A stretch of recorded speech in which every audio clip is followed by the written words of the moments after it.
How you doing, my peeps? It's Motherleaf here with some Battlefield 4 news and some other stuff that you probably don't care about because it's not Battlefield 4. Well, I basically took a few looks at the 17-minute gameplay of Battlefield 4 and noticed a few quite unnoticeable things, mainly out of luck. So instead of wasting both your and my time by stating the obvious aspects of the video, let's just cut right to the chase and talk about the amazing new stuff that we should know that the grand Battlefield 4 package will have to offer so far. In Battlefield 4 you play as Wrecker. Honestly, that's not what I'm really interested in right now. So anyways, first things first, we can totally notice a completely new campaign with some sick graphics that even NASA's computer won't run on Ultra. DICE definitely learned their lesson from Battlefield 3's campaign. In this preview, we can notice some key things. One, there's definitely better AI, or at least less suicidal AI. Two, there's definitely way more destructibility offered in this single player package. And all in all, you can definitely understand that DICE took many aspects from the multiplayer and merged them into the campaign to make it more sandboxy and a bit less linear experience. Definitely reminds me of the two Bad Company single player campaigns a bit. Just a bit. DICE did say that you can command your AI squads to do certain stuff that you wish for them to do, which in my opinion is great, because it offers the player more immersion into the game and better control on how the action progresses. The landscapes also seem to be more open and much larger, which is also an aspect taken from the multiplayer. Well, we covered the gameplay, let's talk about the engine.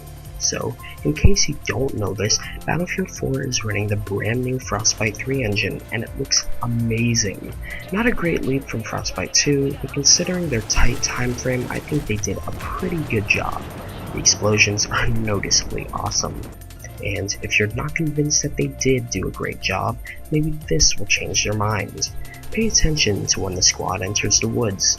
Look at when they run past the vegetation. Ooh, look! The plants are moving. This is a nice addition to the already great detail the Frostbite engine has to offer. Now anyways, I must say I'm a little disappointed. Just a bit. I knew not to expect a brand new game, but it looks quite similar to Battlefield 3. The enemy soldiers look like modified models from the Russian multiplayer models in Battlefield 3, and the animations are so damn similar. Now, I'm not upset, and not that worried either. If you look at Battlefield 3's 12-minute alpha gameplay in Operation Swordbreaker, you can see that the animations are quite similar to Bad Company 2's animations, and Montez's character model is completely different, so I can assume that this game will also go through some changes as well before its release. Okay, now let's take a look at the HUD, shall we? There's nothing really different from the Battlefield 3 heads-up display, and the differences are quite noticeable. But one thing you maybe didn't notice is that on the top right there seems to be some sort of Battlelog live notification center. With that, it seems that you can be challenged by friends to do certain achievements or get better scores than your Battlelog buddies. I personally will love this because it definitely will make me a more competitive gamer. And it will make the single player campaign more than just competing with yourself, rather also competing with others. So now, since there is a new engine and there are most likely going to be submarines in the game, I'm assuming you will now be able to swim underwater, which is great.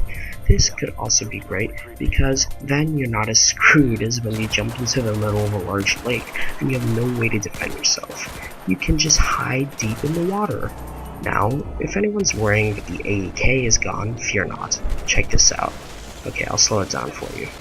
There it is. Hard to pick up AEK 971. I love this gun. Okay, by the way, here is Wrecker's face. Not so clear, but you get the idea. Okay, well, that wraps up Battlefield 4 news. Hope you were satisfied, just as I was.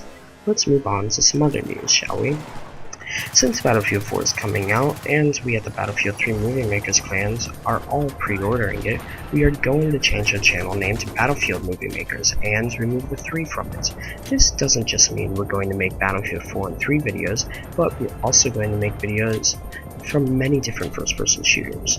Our focus, however, will always be on the Battlefield franchise, since it's the best first-person shooter ever, in our opinion. In other news, now that we've got our hands on some sweet Battlefield 3 models, we can use it for making machinimas and montages. You can already see us using the models for our channel art. Speaking of machinimas, our Hunted Hunter Part 3 is going to be released at the beginning of May by the latest, to celebrate a whole year of us making videos. It's going to be awesome.